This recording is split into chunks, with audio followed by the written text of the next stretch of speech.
I had a girl and she did it all in trumpet key because that's what she started out playing. That was her winter break project.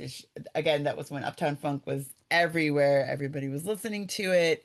And she literally wrote out note for note what it was on trumpet because she sat home and she figured it out by herself. Hmm. And I thought, oh my goodness, okay, this girl is a genius, a sixth grade girl, brilliant, brilliant kid. Wow. And then I started to look further into that song. I'm like, this is in Dorian mode, we've got Mhm. jazz modes here in this song that people might think, okay, this is a very simple song. That's got a really interesting, like, ascending chromatic line when you hit the pre-chorus of the song as well. And so it's interesting to teach. There's a lot to it, and there's a lot you can do with it from a composing or from an arranging perspective. And I think when kids are made aware that there's a lot to popular music and there's a lot you can do with it and a lot you can expand upon, that can kind of kickstart them into like, okay, what more can I do with this? Where can I go with it? Welcome to Pass the Baton, empowering students in music education. Here, we amplify the voices of music teachers around the world who are passing the baton and creating environments where the music students are empowered. Together, we can help students transform from passive consumers to vibrant creatives. Welcome back to the Pass the Baton podcast. I'm Kathryn Finch. And I'm Theresa Hoover. We're glad to be with you again today. Thanks for being here. So, Kathryn, today's guest was really fun for me because Emily was talking about something that I don't feel as comfortable teaching, which is popular music. I Mm-hmm. feel like sometimes I don't know what's current and I don't know what's out there, and it makes me nervous. But the way that she broke down how she thinks about popular music made it seem not as scary. Yeah, I mean, honestly, yeah. I made me realize, like, oh, wait, I kind of do that in some ways too. And it's just kind of starting little and making connections and then just kind of growing it within your room. But she had great ideas and great examples of how we can do some of this. Yeah. And of course, she also provided a lot of that why piece, which is like, why should we be doing popular music in our classrooms? Right. And a lot of it at the end of the day is just like, why not? Music is Mhm. music. We want students to be interested in what they're doing in music class. We want it to extend beyond the like all of those things that we talk about here on this podcast. It comes down to like, no, there's no reason why not. No reason. Yeah. So I think everyone's going to really enjoy it. I think Emily's got great energy, so I'm excited for you all to hear it. Before we get to today's interview, if you're ready to make powerful shifts toward student centered teaching, explore the Pass the Baton Coffee Club. Members get an exclusive deeper dive audio extra and a Reflect and Act PDF download after every episode, plus access to our full resource library. For more personal support, our premium tier offers direct access to Kathryn and Theresa in a private Voxer group. Visit buymeacoffee.com/pass the baton to learn more and join.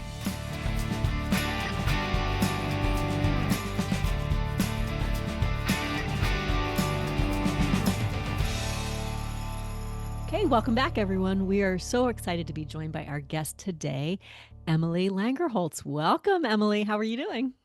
I am doing well. It's been a busy weekend, but I'm doing really well. I'm happy to be Awesome. here. Awesome. Well, it's fun that we're, having this conversation with you because I feel like our paths have crossed in so many different ways between like the interwebs and things through F flat books and then even collegiate world of NAFME and things like that. So it's just really, really good that we're sitting down and talking to you about this wonderful popular music topic. Yes, Do you think you could maybe just start with introducing yourself a little bit more and telling us about your background? absolutely. So my name, Emily Langerholtz. I have been a teacher. I'm in my 19th year of teaching in public schools here in Florida. And I have taught band, I have taught chorus. I am currently an elementary general music teacher in Orange County. And I've done like I said, I feel like I've done a little bit of everything. I'm very interested in popular music and I've written about it, studied about it a little bit. I'm also currently a PhD student at the University of South Florida. I'm taking a little time here, so I'm not working on my dissertation proposal at the moment, but that's kind of the stage that we're at. And I'm Yeah. looking at varying music making communities and varying music making environments, looking at where we overlap sometimes between your typical curricular traditional ensemble music classes and popular music opportunities. And my dissertation topic is actually about involuntary musical imagery. And I think there's more overlap there than it seems. So that's what we're up to at the moment. Oh, that's awesome. Well, it sounds like a lot of really interesting things, and I hope we get to dig into all of them. So, I guess the first question, really, we're here to talk about popular music. Has this always been a thing that you've been interested in? I mean, I feel like we go through music school in a little bit of a classical music box. So, tell me more about how the popular music became an interest of yours. I think I've talked to several friends about this. I was just always interested in music, but I was more introduced to music as a kid growing up in the 80s, watching a lot of MTV, listening to a lot of radio. I was not a kid who grew up in like a classical music household. My mother loved to play John Philip Sousa records while cleaning the house, but that was kind of where that exposure really stopped. I wasn't, my mom had played flute when she was in high school and whatnot, but I was not in a super classically trained household. But I was interested in music, so in sixth grade I joined band, and we kind of took off from there. But even going into college, I was interested in it, but I didn't really like talk about it. I started my undergrad in 2001, and I feel as though it wasn't something that was discussed, and having those opportunities to be in a band or to play more of what we consider popular music, it wasn't really an opportunity that was out there, particularly in exurban Florida where I grew up. And I remember my second year in college, we got a new music theory professor at UCF, and I was having a hard time, and that's a particularly hard time that semester with a lot of things. And then I looked up his faculty bio, and I realized he had done scholarly work on Green Day. And I thought to myself, that's a thing. You can do that. I want to do that. I want to absolutely want to do that. And I feel like that was talked about more in like a sense of musicology or music theory, but even in music ed, it wasn't something that in my training, it wasn't something that we talked about. It wasn't something that was Yeah. approached. I know that 2002 was actually the year that Music Will, or the organization that was formerly known as Little Kids Rock, that's when they started. So that was the very, very, very beginnings of things happening in New York City. Again, it hadn't really spread out to the rest of us across the country, but it was sort of a burgeoning thing, but it was not discussed in our curriculum as, in our Yeah. programming as music ed majors. But I was very interested in that by the end of my undergrad. With that same professor, I did an undergrad thesis, and it was more like a music history based thing. And I was looking at Sonic Youth and Eric Satie, and I was interested in a lot of these things. So that didn't always feel like it related to my job as being a music teacher, but it was something that I was interested in, so I wanted to do it anyway. So Yeah. as I got further into my career and I started seeing some of these things happening, I said, okay, well, I have this other background where I'm just interested in studying popular music and the intersection between popular music and this scholarly classical world, which I do feel like overlaps a lot more now in a number of ways. But I started to see more of those connections in my career. And so the more opportunities that I saw, the more I said to myself, okay, let's go. I started to read about Lucy Green. I'm thinking, okay, yeah, people are doing this. This is really cool. Mhm. So I'm glad I get to be a teacher in a time when that's happening, and when people are talking about it and doing it. And there are still plenty of people who are very, very, very resistant, particularly in the band heavy South. But there's a lot of that happening, and it's an interesting time to kind of see that emerging as part of our music education culture here in the US. Yeah. Yeah. Yeah. And I think, I guess, why comes to mind. Like, why, for those people who are maybe a little hesitant, like you were saying, why is it important? Why would you think it's important for music teachers to, bring popular music into their classrooms? I think there's a couple of different scenarios that we can talk about this, because everybody's situation is different, and it's different for secondary teachers, like secondary ensemble teachers, than it is for like an elementary schematic, like a general music schematic. Um, I think it's really important because it's something that my students can relate to. It's something that they can kind of grasp onto. It brings about their interest a little bit better. I'm thinking of a lesson that I did in the middle of last year. It was right after the Kendrick Lamar Super Bowl halftime. So kids are all really like that's who they were thinking about more than anybody. They would randomly yell at mustard sometimes in class. I'm like, I'm aware of this. I'm gonna be, I want to understand what you like and maybe a little bit of why you like it, so we can talk about how it relates to music in a broader sense. Um, and I was doing a lesson with them on like folk songs from South America, and we were talking about major versus minor, and they thought it was really cool. I set up like an Orff xylophone to play, um, set it up so they could play a minor scale versus a major scale. I'm like, that's really cool. That's really cool. Well, that happens in a lot of different it happens in a lot of different settings, not just in classical music, but in popular music too. Every time, of course, you say A minor, they don't understand that that comes from music theory. That's not just a line in a song where he's dissing Drake, but that comes from music theory. And so we were talking about that, and it got them to pay a little bit more attention. It got them to kind of understand, okay, well, we can use this knowledge for not just music that we would do in school, but music that we might want to make on our own terms. And so Mm. that was pretty cool. I don't know how long they remembered it, fifth grade kids going in general music, but hopefully it was something that kind of stuck with them. And on the other hand, when you're talking about secondary ensembles, I think that it is important because I think a lot of kids are exactly like I was. They don't necessarily grow up in like classical music households. I met a fifth grade girl last year. We were doing recorder ensemble for all county, and she had a tote bag that just said bassoon on it. And I'm a bassoon player, so I always get very excited when I see bassoon paraphernalia anywhere. So she talked about how her mom plays bassoon, and but a lot of kids are not necessarily like that. Just because you're a kid of a musician doesn't necessarily mean you're going to be a musician or be involved in Mhm. music yourself. Um, But if we want kids to be involved in music education, we've got to think, okay, are these kids interested in music, period? So, Mhm. classical training kind of thing. What can we give back to them? What kind of music that reflects their interests, that reflects what they value, can we help them provide and help them to make? There's other scholarly theories about that. I just wrote a chapter for a book where we talked a little bit about the universal design for learning and showing interest in what learners are interested in, not just, what's on the curriculum and what's on the standards, but showing interest toward what what we want to do. And the community framework of learning, another sort of paradigm that people have come up with in the last decade, talking about genuine interest and concern for what the learners want, for what the learners are interested in, and use that as kind of a building block toward learning even more. So there's a lot of things that I believe in, but there's scholarly evidence that this is important for people on any level of music education. Yeah. Yes.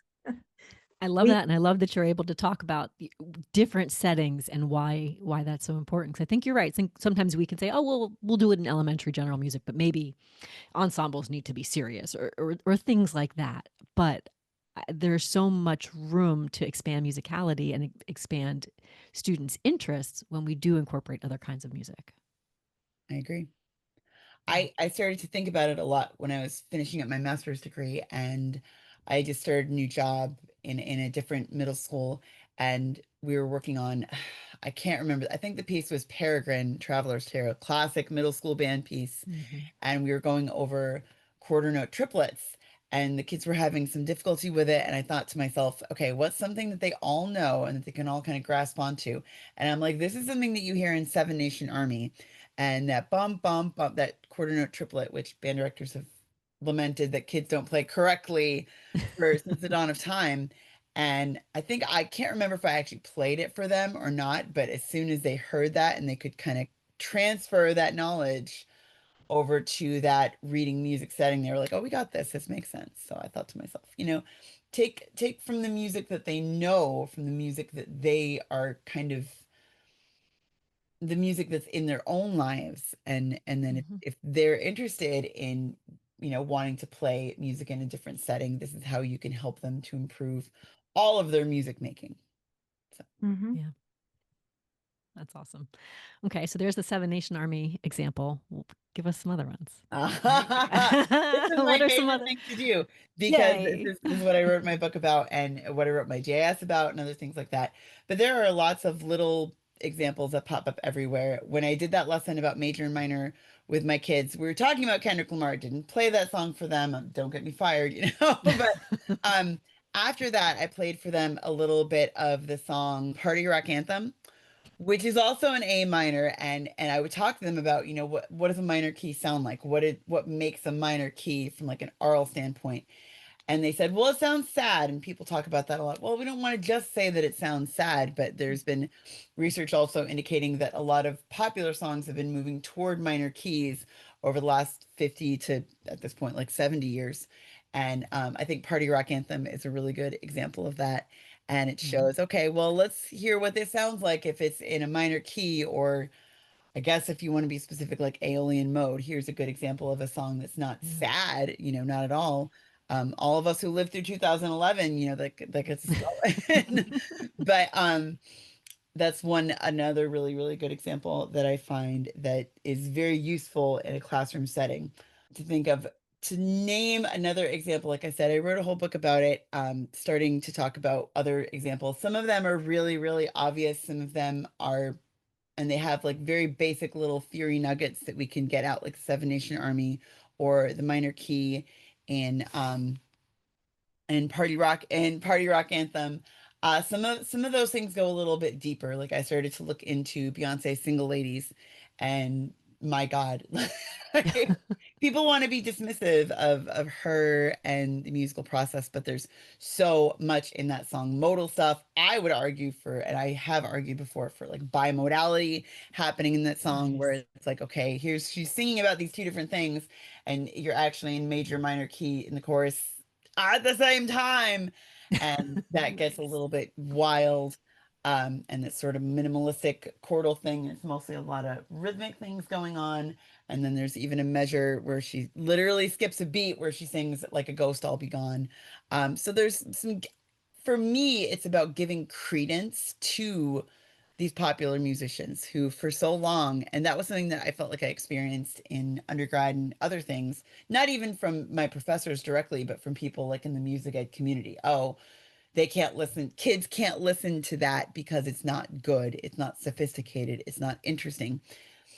And it's like, just because it's 3 minutes long and it's really, really popular doesn't, like, you clearly haven't done your homework.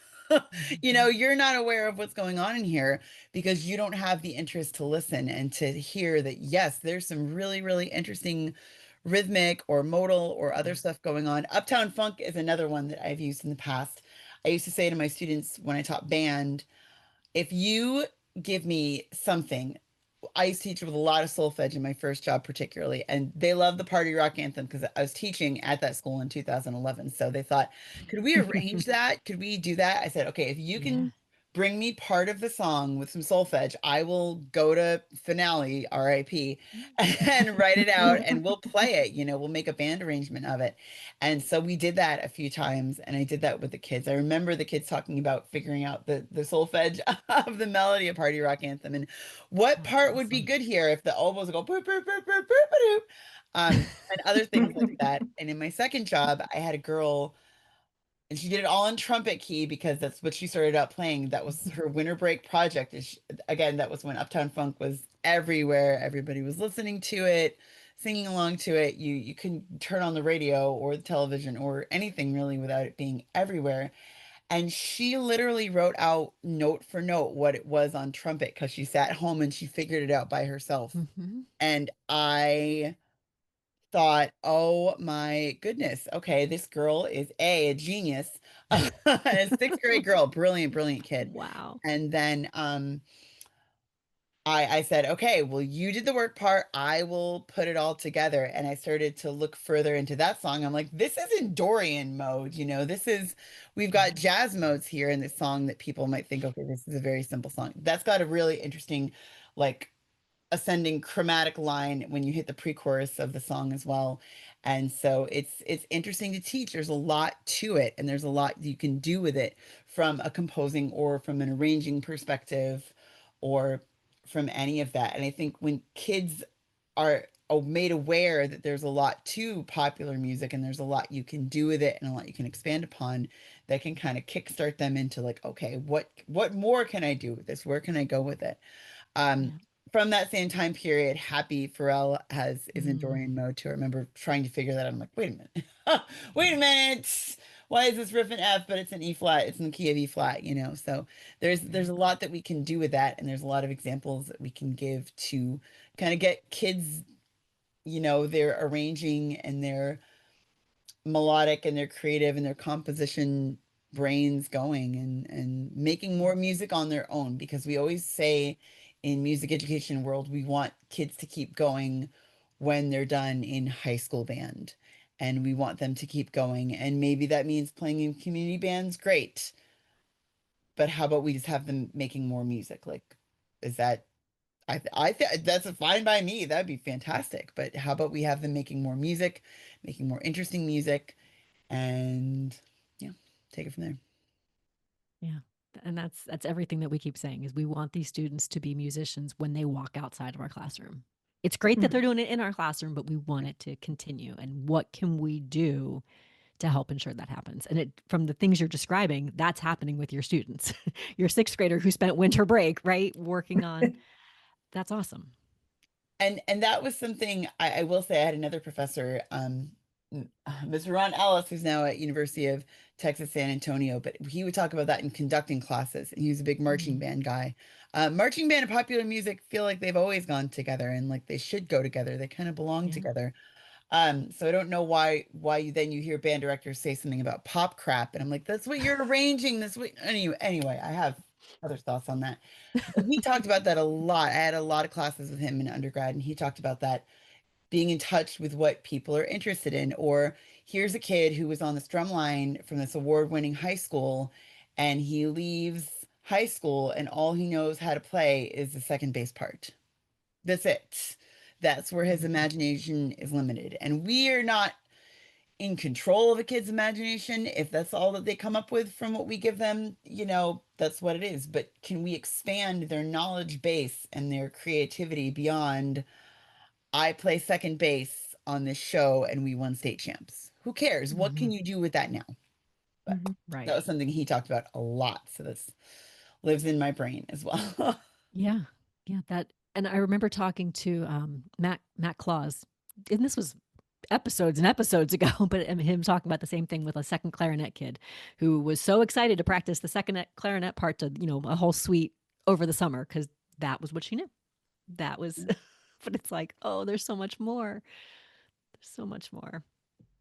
And Yeah. and it's interesting because I the community that I teach in now is a little bit more socioeconomically advantaged than others that I've Mm, taught in.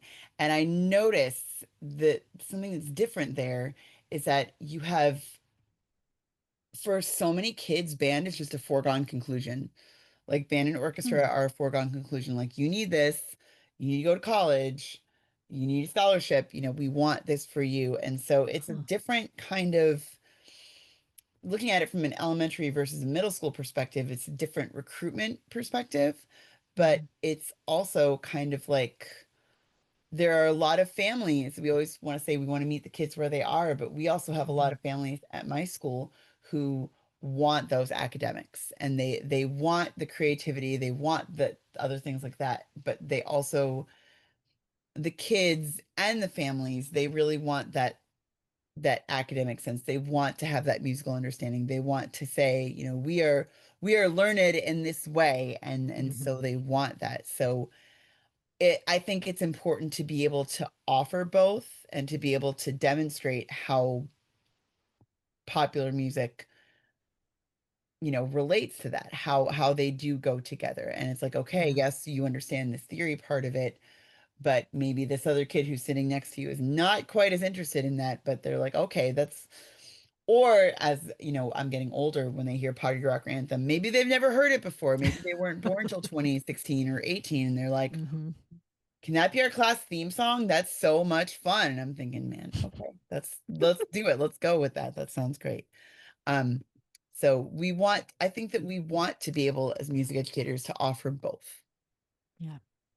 So Yeah. I would definitely agree. Yeah, maybe I missed this, but like you've been talking so much already about voice and choice with the kids because they come to you and they, can we do this? Can we, is how do you explicitly invite students to be more creative with popular music, or to seek out their voice and offer them choice? I feel like I've been through a couple of different rounds of that. And I think that it's something that has to be honed rather than just saying like, here you go, kids, here's your choice. You go do with it what you want. And it is definitely something that has to be scaffolded and that has to be really well planned, particularly in elementary. Everything has to be planned in elementary. Um, but it takes time to figure that out. Dr. Shane Calhoun, he gave a presentation at APME and he talked about his sort of different iterations of what I'm going to grade myself on how I've made this popular music offering. And I'm like, man, you have no idea like how much I related to that because there's different ways to go about it. Sometimes it kind of grows organically. At my first job, I had students who, they see a drum set up and they maybe see a guitar set up for jazz band and they're like, "Hey, can we maybe do like a rock band?" I had a kid who was a trumpet player. He was always kind of here and there with all sorts of different things, but he's a brilliant musician. And he picked up the trumpet. He was great. He didn't need to practice or anything. He was a great trumpet player. And then he was also just so happened to be a great guitar player. And another friend of his picked up, a bass. That kid made slapping the bass, big time. That was his personality at that point when Yeah. he was like 11, 12. And somebody else played drums and they just kind of organically came up and that was what they wanted to do. So sometimes I think it's a matter of just allowing them space and Mhm. kind of getting out of their way. Like, okay, well, we'll make some time for this. I know that this is valuable to you. And I actually think it's pretty cool too. So let's let you work together and allow for that. And it's something that we've done less this year so far with my elementary students because my goal, at least for this first half of the year, is we're doing a lot more sort of structured things. And then as we get into the further part of the year, once they have more information, once they're familiar with how the class goes, once they're familiar with each other and more comfortable with each other, they can say, okay, well, let's take this from there. Let's look at the history of maybe like third quarter, I'm going to do a lot of jazz and improvisation. Okay, how are we going to apply this to what we're also doing? Right now, they are chomping at the bit for recorders, and we're not quite there. And every day, something like, when do we get our record? Like I said, people say, well, kids are don't these days don't feel like that. They want to do recorders. I promise you, they want to play the recorder. Like that is the thing. Wow. It's also easy to improvise on as far as like pentatonics and stuff Mhm. like that. So my goal is to, create the structure, build sort of the foundation for things, and then give them a little bit more time as their skill levels grow a little bit more to make time for that kind of voice and choice. We try to, put in a little bit of time for, you take over the class doing like I do a copy share, we do, imitative stuff throughout the day. I do that with every grade level. And so we do a little bit of that throughout every single day. And as the year goes on, kind of allow for more of that. What do you think about, like, you were talking a bit before about students who were kind of arranging their own music kind of on their own. Do you find that popular music opens the door to do more of that in the classroom as well, whether we're thinking about remixing or composing, or how does that work out? I think that it absolutely does. I think that it it gives them that opportunity. And if it's stuff that they already know, they feel more comfortable, I think, Mm. to play with it a little bit more. Something that I haven't quite perfected yet, but I am working on. Another one of my favorite examples to give when we talk about like theory examples in popular music is a rearrangement in the Janet Jackson song Someone to Call My Lover. I want to say it came out in 2001. It was popular on TikTok and YouTube Shorts for a hot minute there. And it heavily uses a sample from the band America, the song Ventura Highway. It heavily uses Wow. that sample, but it also, and I only found this out a few years ago, uses the main melody from Eric Satie's Gymnopédies. I'm going to mispronounce that and make people mad, but it uses that main melodic line from that. But the original is in three, and Janet uses it in four. And the first time I learned about that, I thought my brain just absolutely melted, just completely. I broke down. I was losing my mind. Um, and when kids hear that, so something I'm kind of in the works in is trying to figure out how to bring those samples and sort of those classical samples to the attention of kids. Like say, okay, let me give you an example of this and see how we can rework it. In the Mm. elementary classroom, we use fairly basic tools. I haven't gotten into a lot of DAWs with elementary kids. Mhm. It's kind of scary to me actually, but we do a lot with Chrome Lab and they Mm. lose their minds. And I don't, like I said, I don't do that till usually the end of the year because at another prior elementary school that I taught at, I did have a kid who he got so into using Chrome Lab on his little Chromebook that he would walk into class. He would walk down the hallway with it open. He would be making music, and he was just he was maybe that was one kid who not convert. We always think of it in terms of like, are you going to be a music kid or not? Self-perception is an important thing. But he would open it up and he would walk into class. I would try to talk to him. You can talk to him. You can tell him to do anything. He wouldn't close it. He wouldn't do whatever. So it's like, let me project it on the screen, put it on the smart board. Now you do what you're doing. And I remember my co-teacher said, she's like, I would like it to be a little bit more melodic, but he was just like, let's Mm. go, and he would just go to town with that. So I try to wait until further into the end of the year to do stuff like that because they become Mhm. so obsessive over it, which is wonderful. And then I'll like put my email address up and I'll be like, okay, let's share it with me and I'll play it for the class at the end because they always want to be like, do you want to hear this? Do you want to hear what I did? I have to show everybody what I did. I'm like, there are 30 of you in here right now. We don't have that kind of time, but let's kind of put it together. So right now, something I'm kind of working on is how to take some of those, well-known themes and how can we tweak them and how can we fix Yeah. them like that? And here are some examples of how maybe they do this in popular music. Another example that I think kids are less familiar with, maybe, but the first time I heard, I lost my mind. There is a Janelle Monáe song at the end of her first full-length album, Arc Android. The song is called Say You'll Go, and it's very like vibey and has all this really, really dense harmony going on. She's talking about religion and Dhammapada and the concept of nirvana.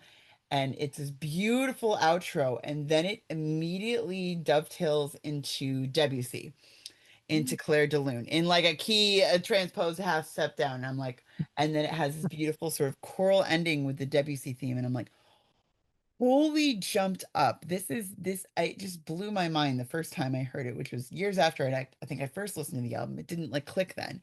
And then I Mhm. listened to it again and I was just astounded. And I think giving them that kind of example of music that they can latch onto adding in there some of these sort of well-known classical themes because whether or not we want it, a lot of this music is what is considered classical music and what has survived now, yes, it has survived in part because white men have ensured that it survives Mhm. throughout the years, but like you would have to, I'm gonna be honest, like you would have to strike me dead to get me to stop playing Tchaikovsky. Like it just Mhm. it's great music and there are reasons maybe that has survived more than other things have, but like I'm always gonna, if I gotta keep one white male composer, keeping Tchaikovsky. We just took them to a big concert, a big local orchestra concert that they Oh, nice. like an educational series that they do for all the students in like six different counties in Central Florida. Wow. And one of the pieces they played was Offenbach Can Can.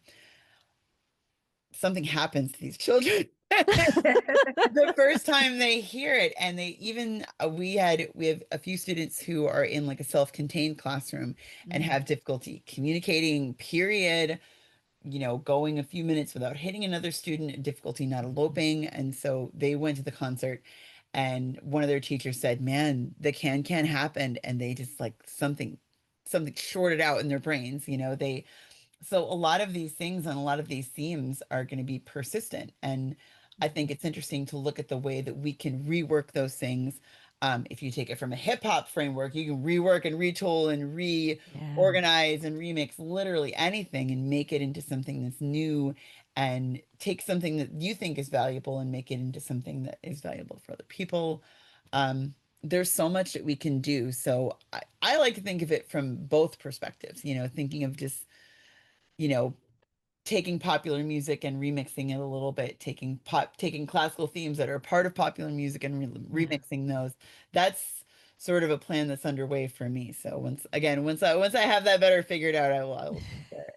But That's and awesome. again, the thing I love about teaching elementary music is the opportunity to do that and the Yeah. time to be able to say, okay, let's look at this from if we're thinking Orff world, let's look at this from like ground level and think of how we can teach it better, how we can help you to understand it better, almost like you're teaching basic math skills to kids, Hmm. looking at a musical sense from those early elemental levels and, helping kids develop the musicianship that way. So I feel like becoming an elementary teacher has made me a way better teacher, generally speaking, and it's helped me to kind of understand building from the ground up in that way. So yeah. Yeah. Yeah. I think you've kind of hinted at this, but like one thing in our book is we talk about things to try tomorrow. And I feel like what you just said kind of is something that maybe I could do tomorrow in the sense of just really kind of breaking things down. But what would you tell somebody who's listening and thinking like, how do I involve more popular music in my general music or in my classroom, whatever classroom that is? What would you tell them to do, or where would they start? One of my favorite things to do and what I start teaching when I start teaching popular music is thinking about meter and time signatures and things like that. I even do like a meter playlist with kids. And as I'm trying to teach that, I try to make sure that we hit that. One of my favorite songs to do that with is not a very well-known song. It's not I so when we say popular music to kids, they're like, that's not popular, miss. Nobody knows. Not going to get into the academic definitions of it, but just take it for what it is. There's a Ethiopian American singer-songwriter. I found her from a TED Talk that I actually had to teach when I taught high school music of the world during the pandemic. And then I heard her music. I was like, first of all, I'm really mad that I hadn't heard more from her Mm. or that the world had kept me from hearing her because she's brilliant.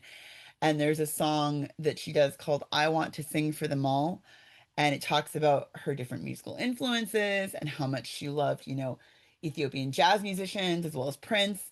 And the song is in three, and it's just really easy to kind of, get that moving. So when I start to teach meter, that's always where I start from. What else is on my meter playlist? So that's number one, the triple meter. I usually use BTS's Dynamite. You get a bunch of boys complaining that they hate K-pop. Um, but that's to me that just strikes me as like, okay, if you're listening to a pop song, this is pop song 101, and here's Mhm. 4/4, here's what we do with that. This song that I use for 5/4 is XTC's English Roundabout, and that's all in 5/4. um and I try to have them count, just making sure they find a beat. Can you find beat one? Can you figure out where we're going? Usually with six, I do like 6/8, and the example that I give the first time is Alicia Keys' Fallen, and I have them get into that kind of like Mhm. lilting, that sort of compound meter thing going. And I haven't taught this one yet this year because again, we're hitting more pop music in the fourth quarter of the year, and also there's that very, very, very pervasive meme that all of the children can't go about 10 minutes without saying. But when we hit 7/4, there's a I was doing something that the other day and it got intense. And you just plan for it. You say, okay, I'm not gonna work against you. I'm gonna work around you. I'm gonna work with you on this. And maybe the fact that you can't stop counting to the numbers after five, we can use that to our advantage. My own kid does it too. And starts to greet, they Gen Alpha, they greet each other that we're, "Ugh." But I'm not gonna say it because it's verboten in my own head right Mhm. now. But there is a song by the band Broken Social Scene It's just called 7/4. I think the subtitle of it is Shoreline. And it's one of my absolute favorites. I found it as I was starting to work on my directed independent studies, finishing my master's degree. And so like it stayed with me for a long, long, long, long, long time after that. And it's fully in 7/4. And just get them counting and get them thinking about what meter sounds like, how you can kind of figure that out.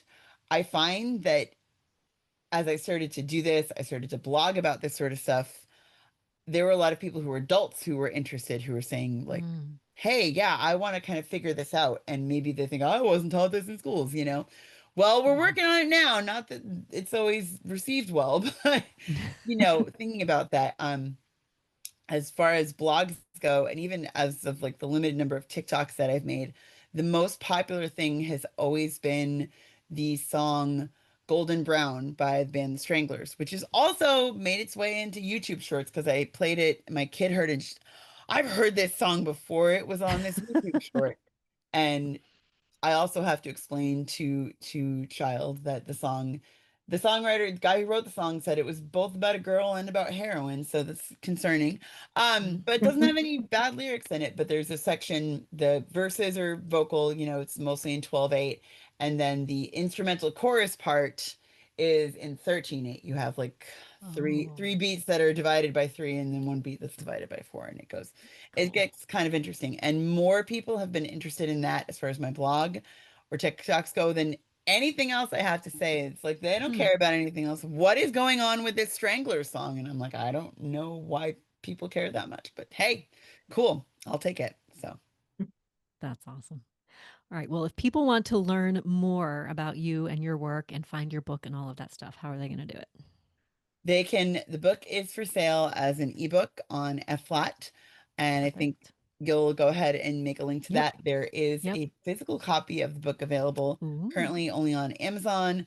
Not the biggest Amazon fan myself. However, apparently it's going to be available on JW Pepper soon enough, which I think is That's awesome. being an ex-band director and having spent so much of my life so much of my life on JW Pepper. It is cool to be able to say, yeah, you can search my name and there you go.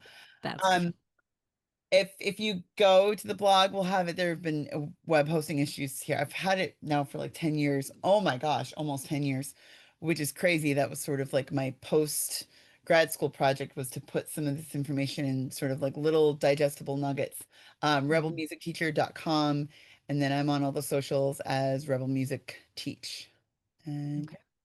yeah, it should be Very cool. We'll make sure we have all of those links. So this has been awesome. Thank you so much good. for taking the time to share it. Um, I don't know. I have ideas already. Like, ooh, what should I be doing in my woodwind methods class next week that I can incorporate some. So this has really been great. and to say that to teach woodwind methods from a pop music perspective, that would as a woodwind player, that would Yeah. absolutely, absolutely be my dream. And you should start. This is your due next week. You should Okay. start with Smokey Robinson. So Okay. Tears of a Clown And with some bassoon. And it was a jazz band director at my college. I interviewed him for something, and he goes, "You do play bassoon. Are you a Smokey Robinson fan?" And he started playing the song. He's like, "There it is. There's a bassoon riff." And it's nice. like, well, more people need to do that, All first of right. all. But That's where yeah, we'll start. that would be a great place to start too. Awesome. Well, again, thank you. We really, really appreciate this. Yeah, Thank thank you. you. It's been great to I feel like I've talked a lot, but I'm thrilled to be able to chat with you all.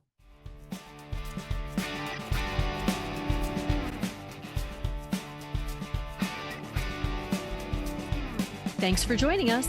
If you have found value in our conversation, please hit that like button, subscribe to our podcast, and leave a review.